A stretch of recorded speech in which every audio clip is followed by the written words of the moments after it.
এক বাদশা এবং তার মন্ত্রী পুকুরের পাড়ে বসেছিল। এমন সময় একজন মাদ্রাসার ছাত্র হেঁটে যাচ্ছিল। মন্ত্রী সেই মাদ্রাসার ছাত্রকে দেখে বলল, বাদশা, এই সব ছেলেবেলেরা মাদ্রাসায় কি লেখাপড়া করে? এদের কি কোনো জ্ঞান বুদ্ধি আছে?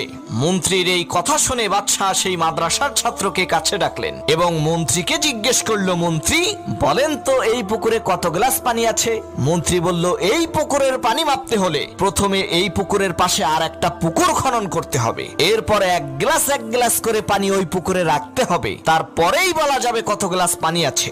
বাদশা এবার মাদ্রাসার ছাত্রটিকে জিজ্ঞেস করলো, বাবা তুমি বলো তো এই পুকুরে কত গ্লাস পানি আছে? মাদ্রাসার ছাত্রটি বলল, মহামান্বিত বাদশা, আপনি তো বলেননি গ্লাসটি কত বড়। যদি গ্লাসটি পুকুরের সমান হয় তাহলে পুকুরে 1 গ্লাস পানি আছে, আর যদি পুকুরের অর্ধেক হয় তাহলে 2 গ্লাস পানি আছে। ছেলেটির এই কথা শুনে মন্ত্রী অবাক হয়ে বলল, সর্বনাশ, এই ছেলে তো আমার চাই